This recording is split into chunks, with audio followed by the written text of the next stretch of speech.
Hey, it's Luke John Harrison. Just before we get into this video, make sure you like, comment and subscribe to this channel. Make sure the bell notification icon is on. I would love to hear from you, and it only takes 1 second of your day to make mine. Let's get into it. How did you go from being a fucking plumber to doing what you do now? Like, first of all, how the fuck did a goth end up becoming a plumber?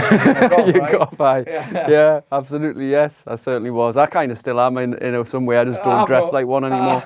Yeah, I have noticed. Cut a long story short, I was a plumber with a local firm for 8 years, and then enough was enough. You get sick of your day job, you start hating the lifestyle, you start seeing there's no room for progression unless you want to be management, and everyone was just stressed out, fat dickheads mostly. You don't want to go down that route a lot of the time, so it's just when enough is enough, you're sick of your day job, you want to start something new, something you're passionate about, something you like and excites you. And what was it? It was training for me. It was something physical fitness related. I wanted to become a personal trainer, so I went down that route, got the qualification on the weekend, and then it was your event on, I think it was 2013, 2014, my business, my brain. Because my son was born, so it would have been 24. I was living in Spain, right? Yes. Yeah, I was living in Marbella. So my brain, your business. Yeah. Is that right? Is that where I dressed up as a giant cock? Yes, you did. I just act like one now. Yeah. Yes, you did. And I wore the Spartan outfit, which I paid about 400 quid off eBay for.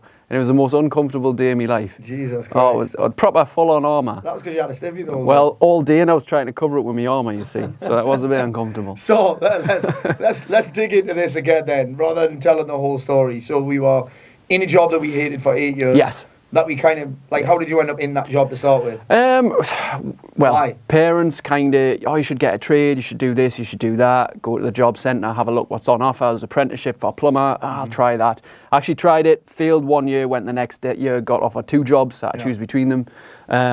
So I did that. It was great for the first few years, like anything, it's a change, it's new, you're learning something different, you're working with new people, you're getting money regularly, you can have your own house, your car, and I had the secure job.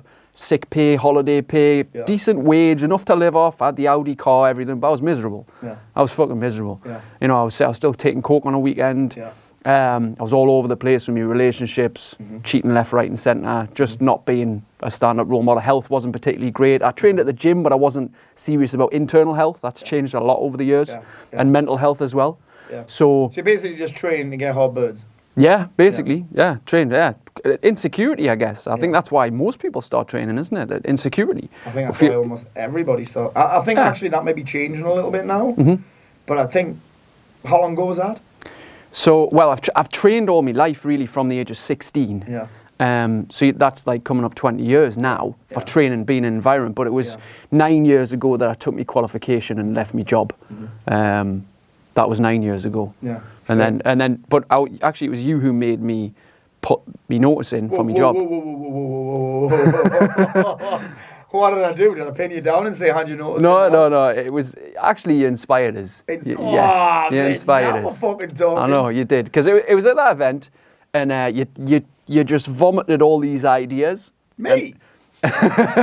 All these ideas, the fucking information you gave at that event was insane. And I was just massively inspired us, because I think it was the April I was supposed to leave my job, and you inspired us to do it like 3 months earlier. Sick. So I managed to do that. I was like, right, I went home that event, all right, I've got all these ideas, I'm just going to go for it, you know. And then from there, put me notice in, I had my qualification, I was ready to go, and then I started the outdoor boot camps from there. I love it. Let's go back then, because I know we talked about that last time, but I want to cover it again, because I think it's going to be valuable for a lot of people, because I think there'll be people listening for sure and watching in that have a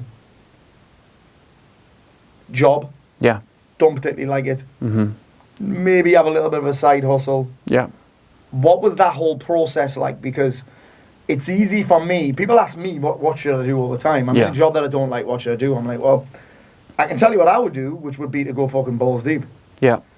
But that maybe isn't what you should do. What did you? Exactly. What was your whole thing like? Were you supported in it? Did you have savings? Did you? Yeah, I had a little savings. I think I had about 2 or 3 months worth of wages saved. And I moved back in with my parents. I rented my house out at the time. I eventually sold that house. I didn't make any profit on it. But I moved back in with my mum and dad. First my dad for 6 months, and then my mum for 6 months. So I actually lived from my bedroom trying to build this business until I got a gym. And I lived in the gym for a bit, upstairs, no heating. That was a bit of an experience.